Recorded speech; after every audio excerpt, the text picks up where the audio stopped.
पुआरा ना छीट दिल बिया मार तनी रानी की बैंगन नियर पसर देलू बैठल बड़ू हैं कुत्ती नियर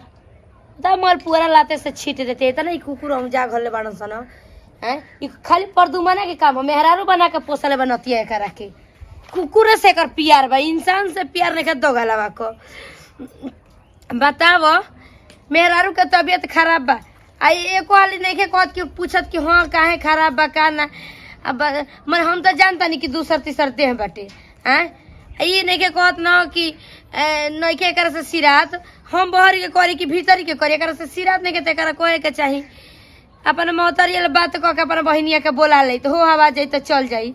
हटा कटा बहिन भी निकाह आई तो अपन संभारित ओकरो के देखी तो घर दुआरो देखी हम का करी आय भैंस बिया तो बियाए वाली बिया ओकरा के ना देख भल करम तो वो ने एथू हो जाई तो का करी एक भैंस के उहे हाल बाटे बूढ़ा होला ही नहीं खन झूठा कम भैंस पोस दिहानी बड़ा फौजियत बाकी ना आए जाड़ा पाला में एगो तो अंगूरी फूल जाता ठंडा की मारे तनी आराम नहीं खे मिलत साला भैंस के संग भैंस बने के पड़ जाता टे ना देखम भैंसिया के तो कर दे बिगड़ जाए एकदम से ने तबियत तो वही मान के खराब रहता टे हमार आई नहीं के कहत न का जाने डराती है कि का अरे का चीज के हमारा घर में कमी बाटे हैं कोई के अपनी मर्दे ले बोलावा ले तो अपनी बहिनिया के का हम के गाने कही ओकर बहिनी तो कुछ कहते नहीं के तो हम कैसे कह दे ना कही तो हम ही कहब का करब अब का करब हम ही कहब कम से कम आ लइको बात तो सोचत हो कि माई कही तो अरे हमारा का कहे के बाटे इतना पेट में दर्द रहता ना मम्मी जी दवाई ना लिया के पड़ी ना जी दवाई मो तो बैठा तर पसर के दिक्कत हो कि ना होगा नहीं अरे बड़ी दर्द होता जी मम्मी जी वो तनी कुल हो खेला हो का करबू पहिल के ना बा ऐसे नहीं के बुझाता रखे कर दे तो ना मने आटा सान देते हैं बर्तन तन धो देना तो पेटा दबाते तो बड़ी दर्द करता जी ये ना बा हमनी के बाप रे बाप लइका के रहे तो कूटल पीसल छाटल बघार कुल करी जा आजकल जितने जुग जमाना नया चल दिल बा उतने बीमारियों तो चल दिले बाटे मम्मी जी के बोला देती तो बड़ी ठीक रहल तो का बोलावे के बाड़ा अब मान तनी कि भगवान हमके लड़की ना दिया ना रही तो आइत न संभारे खातिर के छोड़ा जाए तो का करे के बाटे एगो ना रहला त ना रहला जब तार खुदे बहिन भी वैसन तो मान तनी ओकरा के ना बोला ले तू अब वो को पढ़ाई ओढ़ाई चल हो तो बतिया लेती तनी माई से खाली अरे हम बोल सोचा तारू हैं अब कहब कि आके बहन के माने केवन चीज हमारे घर में कमी बा खाई पिए के कमी बाटे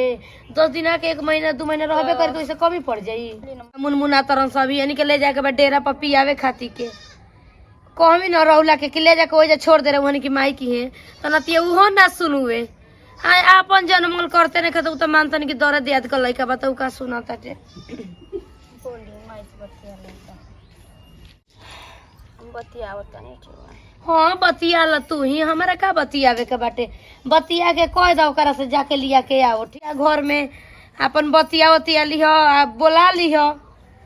काम करे के पड़ल बा हम बैठले रही जातनी हम सोनी ठीक बाटे हां जा घर में जा देखी तो कह के मम्मी जी बड़ी दर्द होता हां त अब ना दर्द होई त कहिए दर्द हो कि वही तरह खइले पियले जा का करबू जाई हो हम तनी भैंसिया के लेने गोतले आई तब न आई तो झाड़ू पोछा भाई से बतियाई का करी अकेले त निक लगते नहीं के तनी बहिनी रही न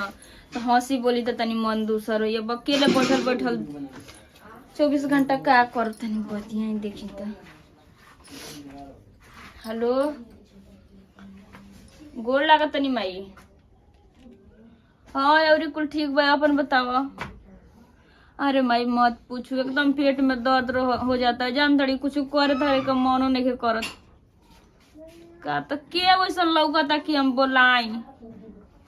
हम तो कहत रहनी ना माई आखिर बुचिए के भेज देती जैता ओका जीजा ले आए तो अब के करा के बोलाई रे एकदम समझ में नहीं खे आवता तबियत एकदम खराब रहता कुछ करे धरे के मने नहीं करत आ कोने कि उ रही तो नहीं न तो मान लो हाँ सब बोला तो टाइम पास हो जाई ना हम मम्मी जी से बतिया ले बानी उ कहत रही कि ठीक है बोला लिए चल ठीक हाँ ये है चल ठीक बा माई बतिया ले तनी तो भेज तनी कहाँ विदा कर लो जानता नहीं तबीयत ठीक नहीं के रहत जी। मन लगा था कि आपको कुछ पता नहीं के होंगे, पूछा था नहीं का हमारा का पता बा को तो नहीं तनी जैती गांव में तो ठीक रहला का बुचिया के लिया के आई दे मालिक काम धंधा हम सब नहीं के होता हम पहले बता देता नहीं साली जी के हो। अच्छा आ कोत रहलिए माई ना के बाबू के भेजुआ के लिया जान तनी बर्तन तन माजे तनी कुछ को आ मम्मी जी से बतिया लेल बनी टेंशन ना ले। मम्मी को कहनी है कि जाके कह देबो बुआ लिया भैया बाबे दे तब तो मने भैया कौन बात हम बतिया लेनी माई से। माई कहत रहलिए कि ठीक बा बाबू के भेजो हम विदा कर दे। ठीक है बा अब सुबह में जल जाइए कभी अभी चल जाती तो ठीक रहल हो। अरे जाई भरत रह अभी सुबह रही एकदम उठी के लिया के चलिए ठीक न उठिए के जाग के मैंने वही जाग के उठ के का एकदम पानी तरफ एगो तबीयत खराब रहा तो दूसरे में आपका टीटी में लागल रहता है मजाक कबो ना छुट्टी। अब मैंने मजाक करने में रो से छूट जाए तबीयत तो कतो ना खराब दवाई हो जाएगा तो घूमे में मत जाई अभी जाई मम्मी से बतिया ले जाते नहीं लेके वो गड़िया से 1-2 किलो मिठाई ले ले पानी वानी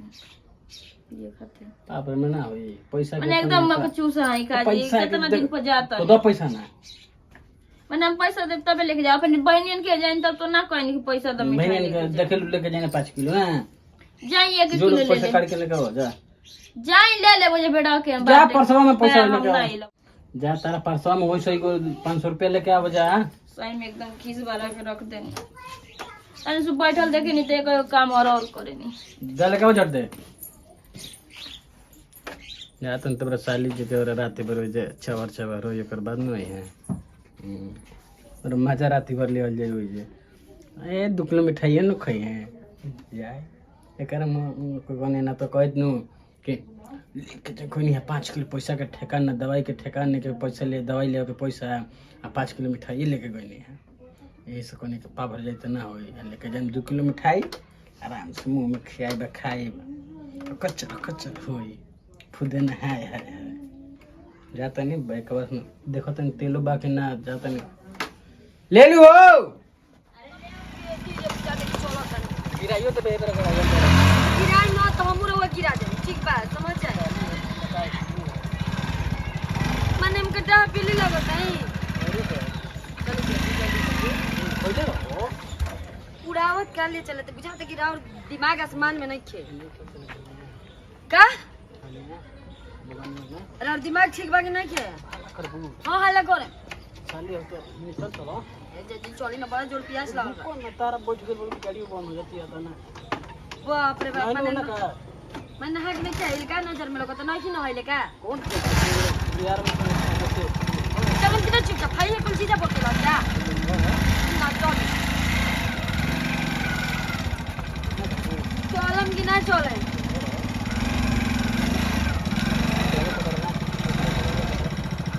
बाग जीजा जी हो तो ठीक से बोले ना हां अरे चली ना जी जा ये चीज बात की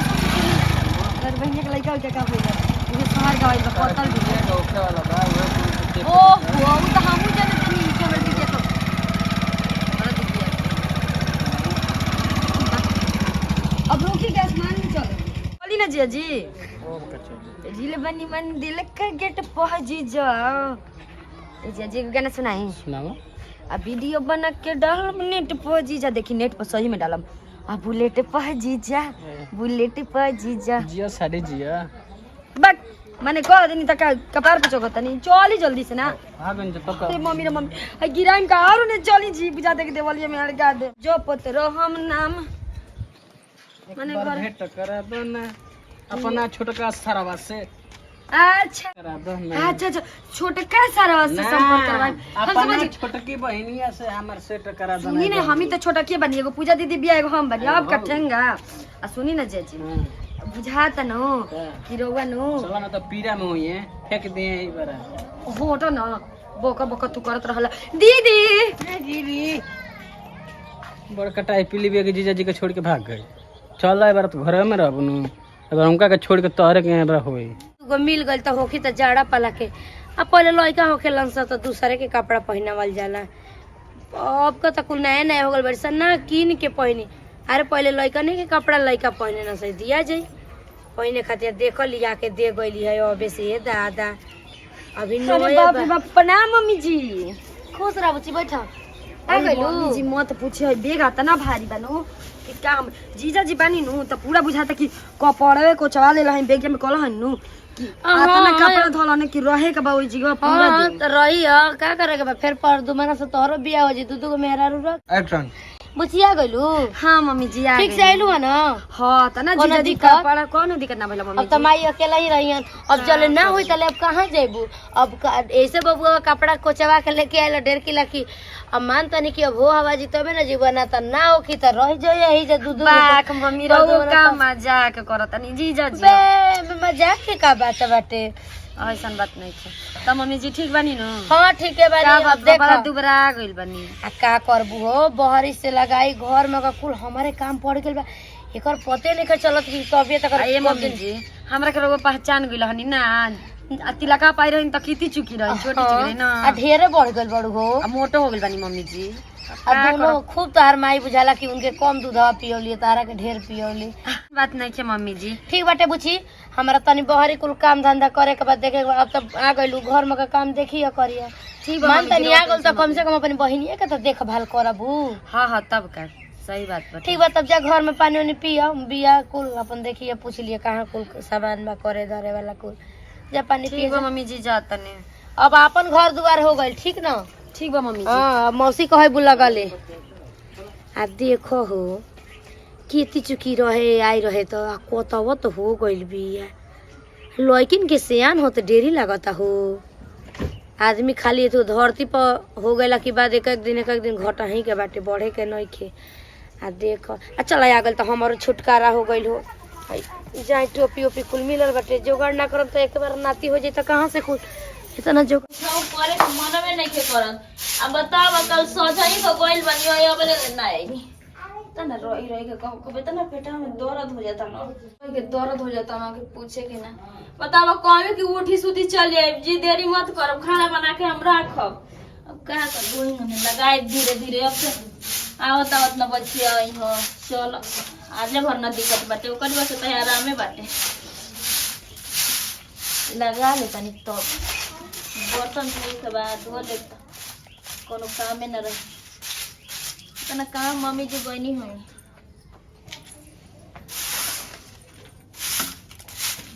देखो यहाँ हमारा कोतरा में लिया के देखे में तो फेंकले बनी लिया लिया के लगी दीदी कहला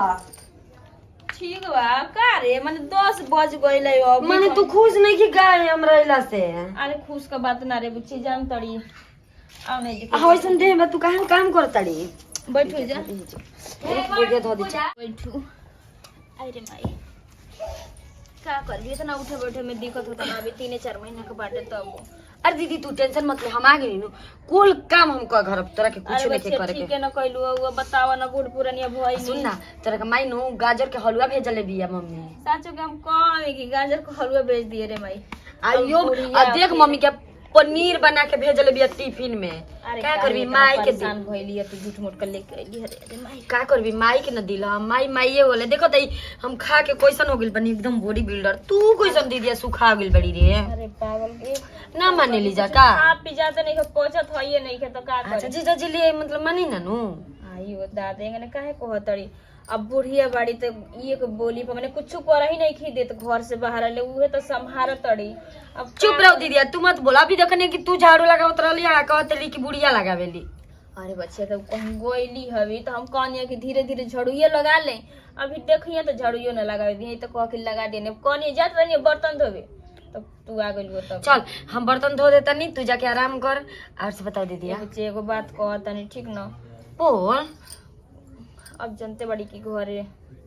आजकल का सियान लड़की घरे बोलावल बड़ी बेकार हो गइल बटे अब सब केहू अब एकदम नाम मत हंसवाई सब केहू कही ना कि हाँ फलाना का बहिन आई लली तो नामे हंसवा के कह लिया तो बच्चे तो से हाथ जोड़ के विनती बा ठीक ना कि अपने घर में खइया पिया 2 रोटी सूखल पकल आराम से रही है अब माने केहू दीदी ना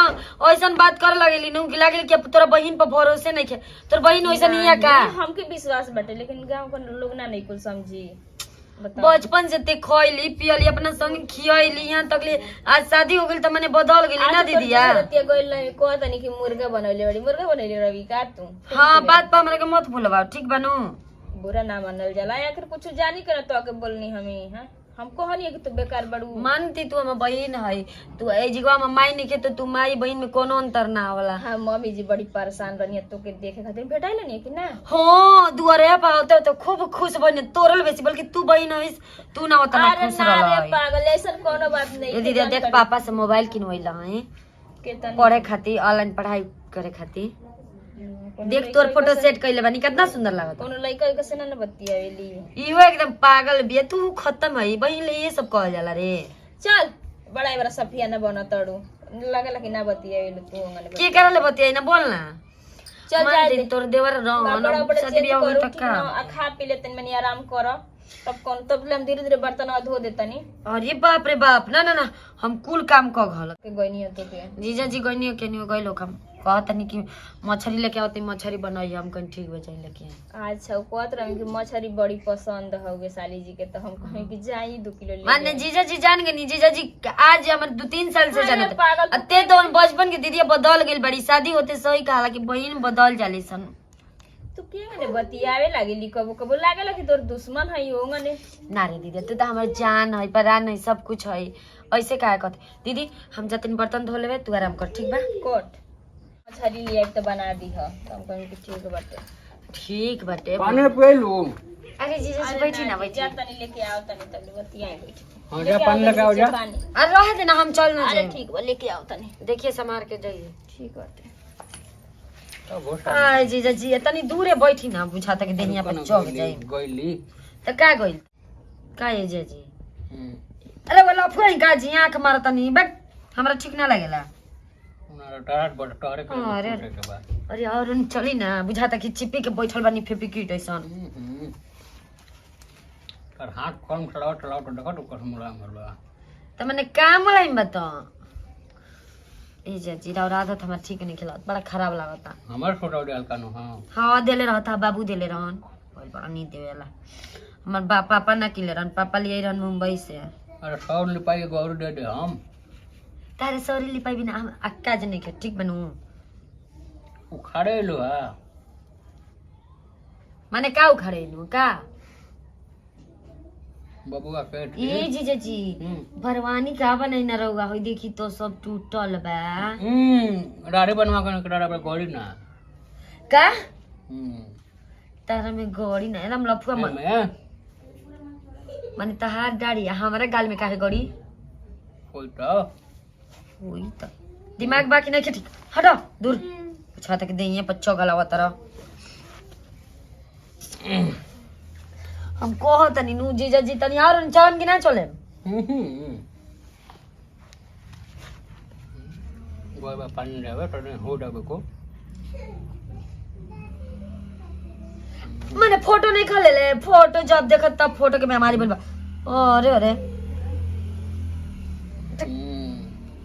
ए जे जीरा रन ठीक नहीं खेला हमरा तना की हो का है माने का हो जे अगर दीदिया देखी तो का कही गोय बा पानी ओनु हां माने पहले बक हटी जाले हम जातनी काम धाम करे बुझा तक अरे हटी ना तो कटा पिलु थोड़ा जो फटे कनु तो भाग हटेगा पान खा कौन गटन देखे टन मारा में आखा सारा कर रोटिया में बताओ तने हम घबरा मत राती में तारा कुंका स्कूल का टहर सर याद ही कुल तक काम हो गइल सब काम धाम हो गइल तक कितना अच्छा हो गइल सब सुथरा सब कह के हो खाली जी अरे मम्मी रे मम्मी बाक जीजा जी बुझा त के अभियो ना मानो मने का जब देखो तब लागेला कि का जाने का जवानी ये चढ़ रहेला। अरे मत पूछे खाली जी अरे पक बा जीजा जी रौरा आदत ना ठीक लागेला हमर तना की हो लिया कोने हुरली ना पाने गो लिया कोने के हमरो मारे मिले नु आर कर कमो करबो दिया हटम गिना अपन हाथ आइल बनी बड़े मजे लेवेला पागल हो का रौर दिमाग पागल बा रौआ पागल हो गेल मैं। अच्छा बताई दीदी मन ना करेला माने का हो हो ई का कहला काम करे के काम तो कोई दिन है। देखो तो कितना बढ़िया छोला बनैले बानी, पूरी बनैले बानी। देखो देखो देखो देखो देखो आ हो ना जी, देखो गर्मा गर्म पूरी। अब का चाहिए? इतना सुंदर सुंदर पूरी बनावे तर बनिया के तो बनैले बानी। छोला देखबा तो पनीर डाल के बनैले बानी। का हलुआ हाउ का कहला? हाउ का कहला? फटक के नहीं जाले मुर्गा देखो तार मरद से हम गइल बा। ठीक बा जानलाई तो कह देनी न अनिता चल करो सिन एंता ना जक न जीजा जी हमरे के बता के परेशान कर देनी। ये जो की है हां कोनो काम धंधा नहीं खे। सुन जीजा जी कहते नु कि हो वाला मतलब मुर्गा बनावे के पता काले मछली बना रहे आज मुर्गा बने। यार तो मछली ना कहत रही माने आपो का थोड़ी देर में दिमाग का हो जाला। मुर्गा खा के मन करता। ओए हो दीदिया का बाजा तनी ओ करा ले। ये दीदिया देख ना का जन कोना के जीजा लव लेटर देले। अब जा ई जाके लेके आ। अरे दीदिया जा तोर सुहाग लूट गइल बर्बाद हो गइल। देख ना कजन के दिल हाजी जी लव लेटर ढकेल दे चल ये दीदिया जाई ना कहत मनो कि कजन कोन लड़की देले रहे एगो अरे बारात रहे ना वही ने हमके लफुआ ना। अच्छा तो कबे से पानी पी के बोला दे बैठ के हंसी मजाक कोइले बड़ी। तू आओ हम आवत है तू चल आवत है चल जल्दी आ देरी मत चल। कर। बाप रे बाप भाला तो दीदी आ गई है तो बचियो गई न तो जीजा बोले का हमार हाल कइले रहतन कोनो खबर ठीक नहीं खेल होइसन जीजा के ना मुड़ी झोंस के। हेलो तू काहे बार बार फोन करला? तू जानत रह कि दीदिया के हम सेवा करे आइल बन त बार बार फोन फोन का जीजा के गइलो तो भुला न गइलो? जीजा के गेली तो भुलायो न गेलू त का करी त के आरती उतारी का? भुला जा तो हमो दूसरे के धैले थे का करे के ह त जान धल अतना सुघरे बड़ कि तारा भी पट जिया सम 50 गो हमें बाली लाइन लगल लाइन बस हम तो खाली तोरे चक्कर में झुरा के रहल है। बाप रे बाप लाइन लगल बा लाइन हम तोरे चक्कर में झुरा के रही मुंह देखे लग ना आइल बड़न बड़ा हमरे चक्कर में झुरा के रहलन। जीजा के ढेर जीजा सेवा करत हूं का तोहार भुला गल हो? काहे जीजा काहे ना से तो हम एकदम परेशान हो गइल बानी। काहे नहीं कभी के बोलत? हम का बोले जे गइलो तो भुला न गइलो? तू रखा फोन। तू आज के बाद कबो हमारा मोबाइल पर फोन मत करियो। जा ना तारा खातिर मर गेली। हम काहे के फोन करे जाए? ई कौन लड़का हो? अरे बक लड़की से बतियावत इन तरह हुआ एकदम लड़का के लड़की है? कहत नहीं जी जी लड़की से बतियावत रहनी ला लड़की रहली है? हां हम लड़का के बात सुना नहीं आता। ना जी जी लड़की रहली यार वो बात मानी एगो शिल्पी नाम के लड़की रहली है। आ ये रात के बहिनिया कहता ना छिनार भी अरे हमरे लड़का को होय कुल का करावत रे दादा। और जे जहां बात नहीं बोला ना मैं सॉरी संभारे के की कुछ और ही संभारवावे के हो जीजा जी लोग कहे परेशान करी नम्र के भगे चले चले हम बुझाता नहीं एकदम काहे उपजिया के रखले बानी माने रोवा के लास्ट शर्म बाकी नहीं खे माने ठीक बा हम जाना तनी कि रोवा हमसे प्यार करी ना हमहू रोवा से करी ना तो लेकिन मान का हां कमा लफंगे सन हमरा भी ना बोली ठीक बनू एकदम घटिया रोवा हैं जीजा जी घटिया है तब का हम जाता नहीं घर में हट कहां मा हट जब आओ तो छनक के भाग चली। चल वही नाइल बिया ना तब से तनी मनी आराम तो रहत आवे ना हमके कुछौ करे नहीं खे देते है भगवान जी ना रहले तो ये कितना दिक्कत होत रहला काम धंधा कइला कम आई अब तो एकदम दरिये पर दरी खाना पानी मिल जाता। ये दीदिया हई काम मत कर, ये दीदिया हऊ काम मत कर, हम कुल काम कर देब केंगने सही कहला कि अपन अपने होला केंगने अपन भी तबे ना एंगने कहतिया कि हई मत कर हऊ को मत कर। अब बाप रे बाप समय पर दवाई खाना कुल चीज पूछतिया कुछ को कमी हमके नइखे होखे दे ना ना होखी कमी हमारी कहाला पर माने हम तो आज ले कुछ ना कर हमारी कहाला पर तो होई ना कि बुढ़िया उल्टा सीधा हमारी बहिनिया के बारे में कहतिया तार बहिन है बछिया माने ई मत कहिया कि देख के बुढ़िया जरतिया वो हम देखत नहीं कि तू सौरी तहार का संभारते ओकर तू मत संभारे लगी हो ठीक ना कहतनी मम्मी जी बरा का तारा विश्वास ना होखी ना हम जात रहनी है कोने कि देखे दू चार गो नेनुआ फरल बना तो तने हमारा नेनुआ का भुजिया खाए के मन करत ताटे जाई तोर रे ये दादा जात तो देखत तो वही दुआरी पर परदुमा ना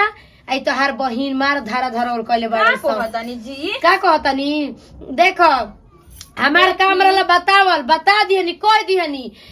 तो तोहरे ही होई कि बुढ़िया देख के जरत है बछिया, आगहू के सोच लीह, ठीक ना? आ ना हो कि ना तो तू पूछ लिया, वो तो बताई ना।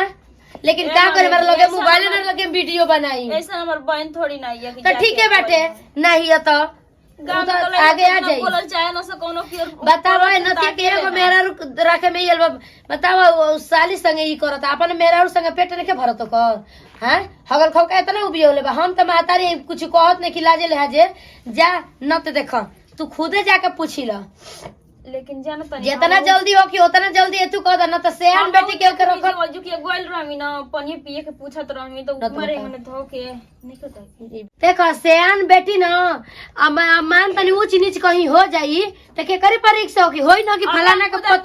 पतोहिया के बहिन नहीं रहली। तू जा देख ल जा, हम तो कह दिहनी हमार कौन काम में भैया के बेटा बेटी के बोले ना के। भगवान जी अब हम का करिए जो समझामी न कि यानी तो एगने मत करिए तो आइल भी नाम हंसवावे खातिर हमार अभी बोला था अनिता बा ए अनिता। हाँ दीदिया काल मैंने हम तो ना जानत रहनी कि तू आई भेजे हमर नाम हंसवावे खातिर भौजी आइल हमके संभाले खातिर कि अपने संभाले खातिर आइल माने तोर बोले के लूरबा कि ना भौजी हम तो मार तो खिस के दिमाग पे सही हो जाई छ सुनर कहीं की माने का नहीं करे आगे अपने बहन के तू घर उजारे लगली लाज तो पी गई कोइलानी कहत छी। अरे तो ए तो काम सिखावनी है कि अगने काम मत करिए आगे हंसवा दे ना आगे हम बुढ़िया कितना हमके बोला तड़ी कि तेरे बहन अगने कोइला से का कोइला बुढ़िया के जहर दे दे। का लागल हां हला हो गई मन तो करता कि कुछ मुंह में घुरस दे गया तो मुंह बंद हो जा लाज सामने के तो मेरा काम लेके नहीं क्या हो माने काहे जीजा जी के बोलत है जे तू काम कहता नहीं बचिया तो से हाथ जोड़ता नहीं ठीक ना साथ खाली हाथ गोड़ पे गिरता नहीं तू बैग लेके आया बे तुरंत निकल जा हमार ना समर आई जा देखिए जीजा जी हमरा के भगाओ दिया हम ना जाए। आप कहत नहीं एकदम चुप हो जाए कहत नहीं एकदम चुप हो जाए नहीं मेरा कुछ कह दे ठीक ना आज पिटा उठा जे मेरा कोनो फायदा नहीं खे। हमार बात सुन, हम ना जाए ठीक बा, हम ना जाए त ना जाए हमें जे रहब कहत नहीं कि कह दे भैया के फोन कर जल्दी फोन कर आके जे लिया जा जे जी रहो भैया के न फोन मत करब, हम ना जाए दीदिया। पता नहीं निकल जा चल बस दीदिया हम ना जाए। बतावा हम घरी मजाक कइनी आ कि यही ना प्रदुमन में बन के रह जाइह तो हम मजाक का कइनी बचिया हम सही में तार कुल जल्दी निकल का गला वही कर कहते नहीं कि घर में रहते एक चीज कर ले जाओ गली हमने फुलवारी में बगाने में दलानी में करे चलो छोड़ दी का करो मतलब मेहरो से हाथ धोए के पड़ी सौंपाइए दड़म भलाई बा या तो बैकवा में देखो तुम